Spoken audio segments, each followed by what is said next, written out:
Hi everyone, I'm back, Mrs. T or Joyce, and welcome to my channel, Pinay Life in London. Today we're gonna make easy beef stroganoff. This recipe is good for 2 to 3 persons. You can make this meal for your family or panghandaan.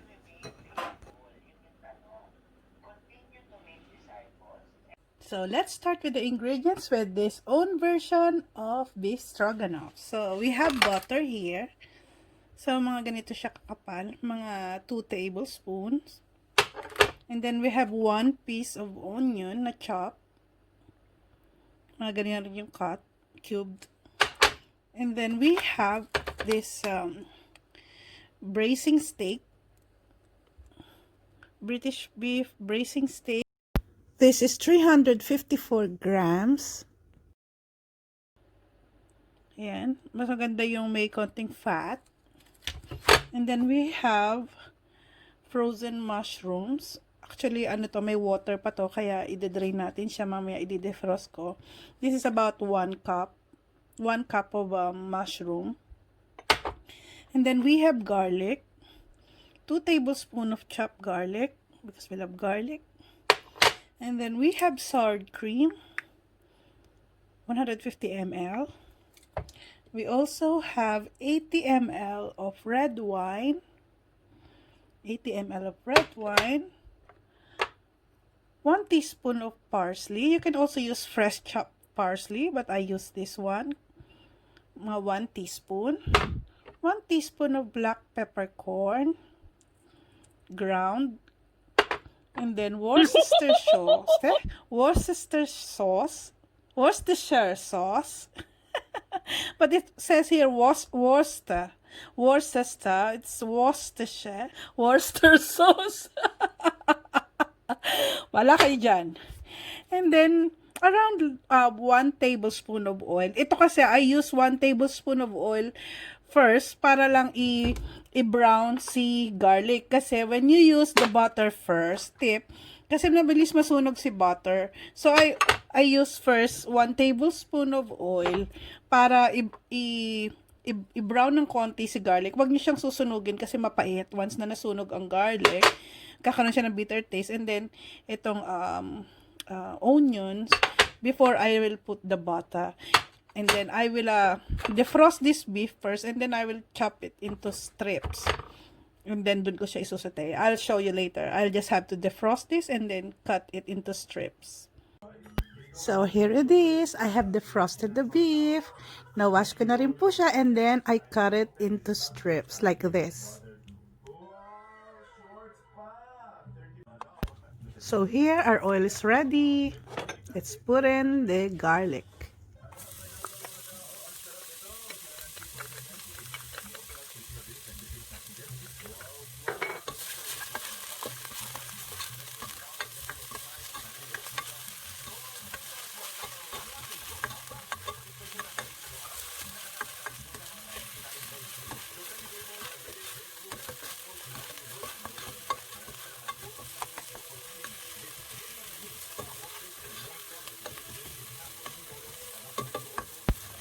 Just be careful not to overcook the garlic or it will taste bitter when it gets burned.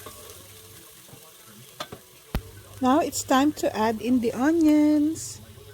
Yan. Add mo siya and then stir it until maging translucent.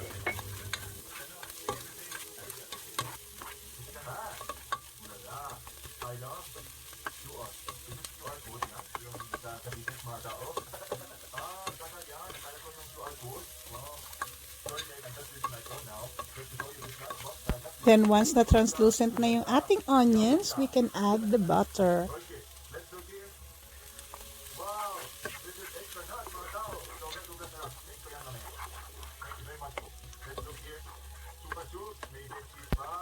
Just be careful with your butter. It's enough na ma-melt lang siya.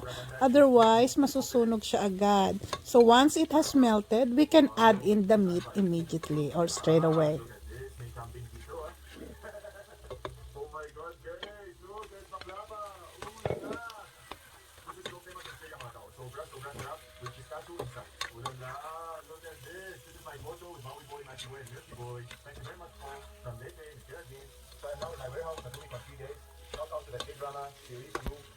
Just let the beef absorb all those flavors na nasa pan. And then mag-slightly brown siya.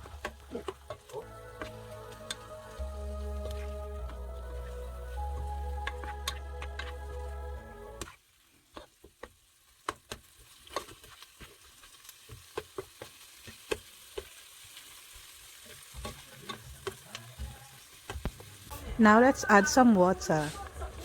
So you can put 1 cup to 1.5. Hanggang dun lang siya sa level ng beef na makover siya. Add na rin natin yung red wine.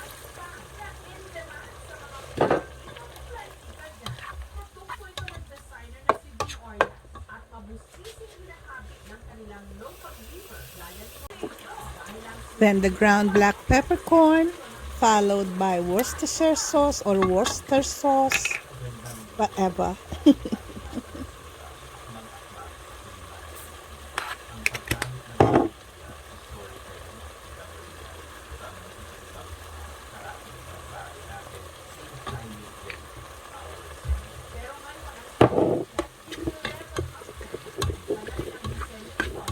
Now it's time to add in the salt. Ayan. I add 1 teaspoon of salt and then I add in later if I prefer it saltier. So this is my favorite salt because it's less, 50% sodium. Para sa mga hypertensive dyan, hinay-hinay po sa salt.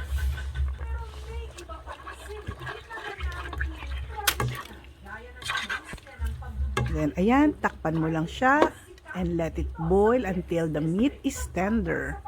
Just check it out kung kailangan mag-add. If you need to add a little bit more water, then do so, but not too much. So kapag ganito na lang yung water niya at malambot na yung meat, we can add in the sour cream. Ayan. So ayan.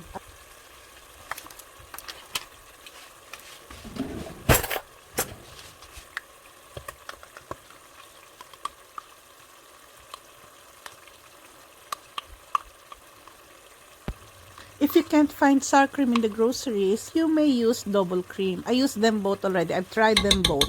And they are both nice and tasty.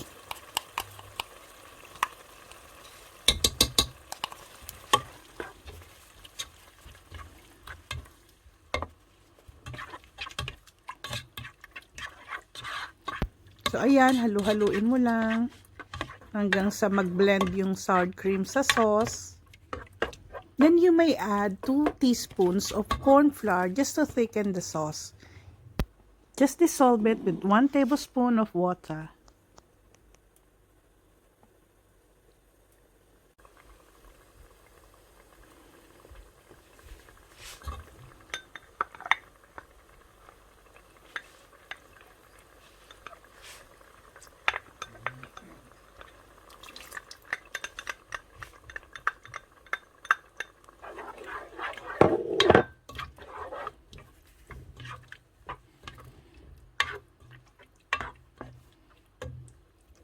You can add in the parsley at this point.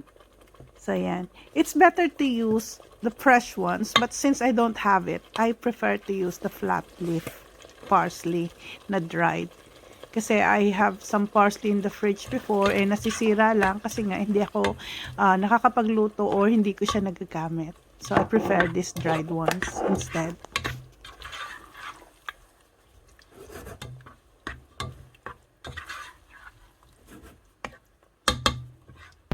And then, let it boil on low fire. Make sure na lutong-luto yung sauce mo because meron siyang cornstarch.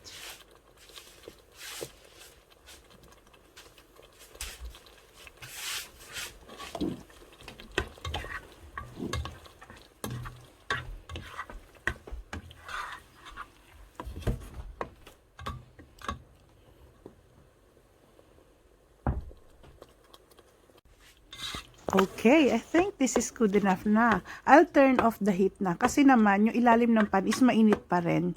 So, ayan. Iwan ko lang siya until ready na for serving or for plating. What we're trying to avoid here is manikit yung ilalim or ma-burn yung ilalim ng pan kasi mainit yung ating ilalim ng stove kahit naka-off na siya.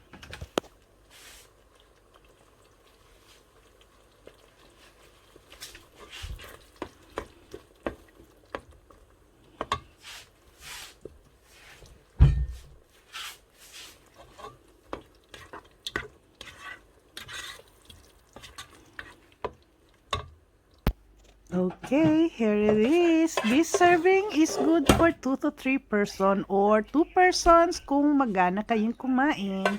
So, this is perfect pangkain or panghandaan na rin. So, ayan. We can also add a bit of parsley on top para sa presentation na rin. Para mas looking yummy. Ayan.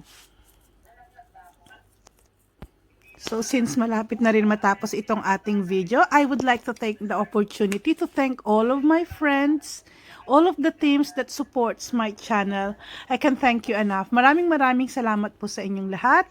And I also wish good luck and more power to your channels. So, this is Pinay Life in London. Thanks again for watching. God bless you all. Bye!